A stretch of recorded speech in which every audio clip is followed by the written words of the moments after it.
বাংলাদেশের অবস্থান ৩১তম, অথচ এটিকে এখনো বৈধতা দেয়নি বাংলাদেশ। এত কিছুর পরেও থেমে নেই বেশ কিছু প্ল্যাটফর্ম। বাংলাদেশের জনগোষ্ঠীর প্রায় 2 ভাগ মানুষ এখন বিনিয়োগ করছে ইনভেস্টিগেশন ডিপার্টমেন্ট সিআইডি সংস্থাটির দাবি, বাংলাদেশ থেকে প্রায় 11,000 কোটি টাকা নিয়ে গেছে কানাডা দুবাই ভিত্তিক প্রতিষ্ঠান এমটিএফই। এখানে টাকা বিনিয়োগ হতো ক্রিপ্টোকারেন্সিতে। আর বাংলাদেশের মানুষ মোবাইল ব্যাংকিং কিংবা ক্রেডিট কার্ড দিয়ে এই ক্রিপ্টোকারেন্সি কিনত ভার্চুয়াল মুদ্রা বিনিময়কারী প্রতিষ্ঠান বাইন্যান্সের কাছ থেকে। তারপর বাইন্যান্সের অ্যাকাউন্ট থেকে সেই মুদ্রা চলে যেত এমটিএফির অ্যাকাউন্টে। এই এমটিএফই পুরো টাকা মেরে দিলে পথে বসে যান এদেশের 5.5 লাখ ভুক্তভোগী। আসসালামু আলাইকুম ওয়া রাহমাতুল্লাহি ওয়া বারাকাতুহু। প্রিয় দর্শক, আপনারা সবাই কেমন আছেন? আশা করি সবাই ভালো আছেন এবং সুস্থ আছেন। যারা দেশ এবং দেশের বাইরে থেকে ভিডিওটি প্লে করছেন তাদেরকে অসংখ্য ধন্যবাদ। প্রিয় দর্শক, আজকে আপনাদের মাঝে খুবই গুরুত্বপূর্ণ একটা ভিডিও নিয়ে আমি উপস্থিত হলাম। কি জন্য এই ভিডিও না দেখালে আপনারা বুঝতে পারবেন না কত বড় প্রতারক এবং বেঈমান আমাদের দেশ থেকে কিভাবে 11,000 কোটি টাকা বিদেশে পাচার করে দিছে। খবরদার কোনো সময় অনলাইন গেম খেলবেন না, জুয়া খেলবেন না। গেমের ওয়েবসাইট যদি আপনারা কোনো সময় আইসা যদি বলে যে আমার এই ওয়েবসাইট আপনারা ঢোকেন টাকা পাবেন, ফ্রি পাবেন, কোনো সময় খবরদার এনে খেলবেন না। এনে হলো জুয়া রোধের প্রতারক চক্ররা এনে পাঠায় দেয়। যদি আপনার বসে নিয়ে আসতে পারে তো অবশ্যই তো জুয়াতে খেলবেন, খেলে স্ক্যাম করে আপনার টাকা নিয়ে যাবে। দেখেন, দেশ থেকে 11,000 কোটি টাকা পাচার করলেন। চলুন এই বিষয়ে আমাদের কাছে খুবই গুরুত্বপূর্ণ ভিডিও আছে, আমরা অবশ্যই ভিডিও দেখবো। কিন্তু ভিডিওটি যদি পুরো ভিডিও দেখবেন আশা করি, কি জন্য এই ভিডিওতে অনেক বিস্তারিত আছে, একটু দেখে আপনারা বুঝতে পারবেন না। তো অবশ্যই আমরা চলুন ভিডিওতে চলে যাবো। কিন্তু ভিডিওতে যাওয়ার আগে বলবো আপনারা পুরো ভিডিও দেখেন দয়া করে, অবশ্যই অনেক কিছু বুঝতে পারবেন। প্রিয় দর্শক, কথা না বলে চলুন ভিডিওতে চলে যাই। আর কি, চলুন শুরু করা যাক। ক্রিপ্টোকারেন্সির লেনদেন সহ ফিনান্সিয়াল ক্রাইম নিয়ে কাজ করে ক্রিমিনাল ইনভেস্টিগেশন ডিপার্টমেন্ট সিআইডি সংস্থাটির দাবি, বাংলাদেশ থেকে প্রায় 11,000 কোটি টাকা নিয়ে গেছে কানাডা দুবাই ভিত্তিক প্রতিষ্ঠান এমটিএফই। এখানে টাকা বিনিয়োগ হতো ক্রিপ্টোকারেন্সিতে। আর বাংলাদেশের মানুষ মোবাইল ব্যাংকিং কিংবা ক্রেডিট কার্ড দিয়ে এই ক্রিপ্টোকারেন্সি কিনত ভার্চুয়াল মুদ্রা বিনিময়কারী প্রতিষ্ঠান বাইন্যান্সের কাছ থেকে। তারপর বাইন্যান্সের অ্যাকাউন্ট থেকে সেই মুদ্রা চলে যেত এমটিএফির অ্যাকাউন্টে। এই এমটিএফই পুরো টাকা মেরে দিলে পথে বসে যান এদেশের 5.5 লাখ ভুক্তভোগী। এ বিষয়ে টিম 360 ডিগ্রি বাইন্যান্স কর্তৃপক্ষকে একটি মেইল পাঠায়। ফিরতি মেইলে বাইন্যান্স কর্তৃপক্ষ জানায়, বিষয়টি নিয়ে তারাও উদ্বিগ্ন। টিম 360 ডিগ্রিকে ধন্যবাদ জানিয়ে আরো বলেন, বাংলাদেশ থেকে কত টাকা পাচার হয়েছে এবং কারা করেছে পুরো বিষয়টি তারা তদন্ত করবেন। 1 মাস পর তদন্তের বিষয়টি জানতে চেয়ে আমরা আবারও ইমেইল পাঠাই,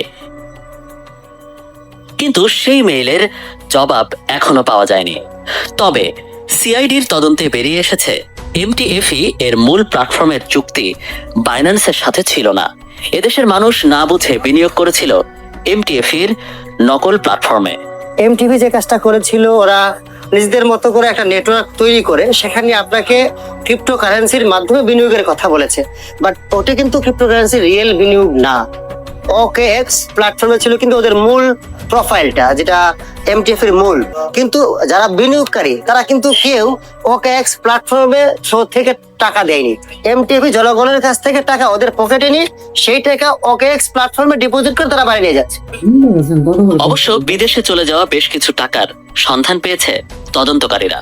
ওকেএক্স প্ল্যাটফর্মে চিঠি লিখেছি, চিঠি প্রায় $3.7 মিলিয়ন আমরা ফ্রিজ করতে পেরেছি।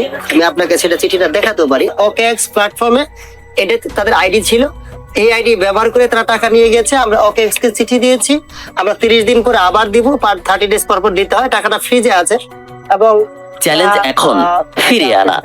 তবে এত কিছুর পরেও থেমে নেই বেশ কিছু প্ল্যাটফর্ম।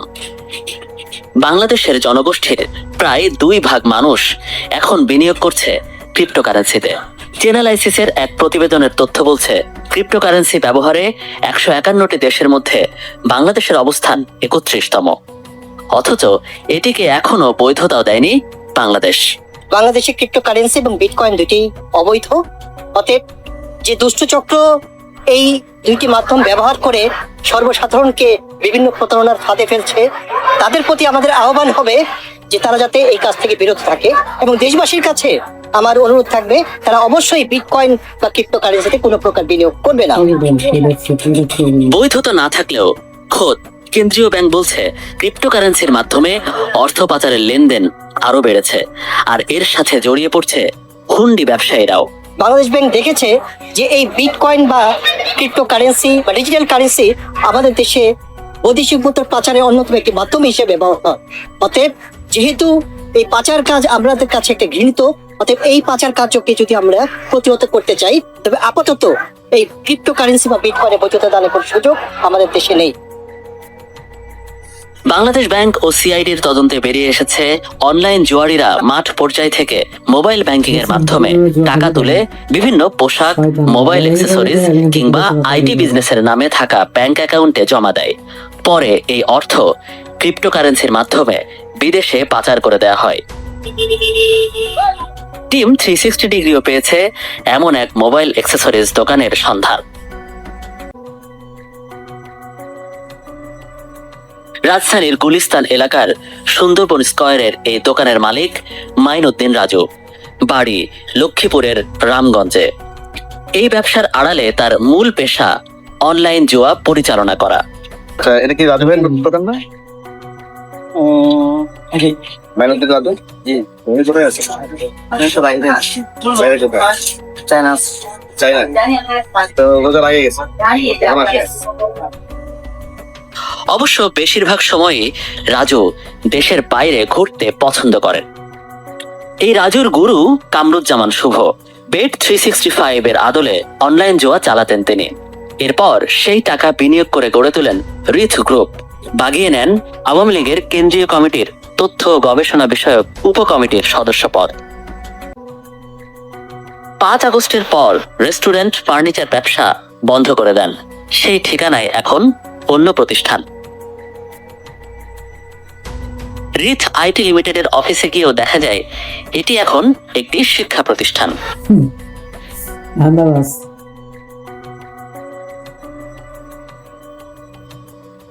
এই রাজু ও শুভর খোঁজে লক্ষ্মীপুরের রামগঞ্জে টিম 360 ডিগ্রি। এটি রাজুর বাড়ি হলেও তিনি এখন চীনে। আর শুভকে পাওয়া না গেলেও কথা হয় তার বাবা পাঁচু সাহেবের সাথে। ছেলে শুভ আছে? না নাই, কোথায় থাকে? ঢাকায়? উত্তরায়? বাড়িতে নাই? আসেন আপনার বাড়িতে? না। ওনার যে একটা অনলাইন ক্যাসিনো চালায় তো, ওইটা অনলাইন ক্যাসিনো।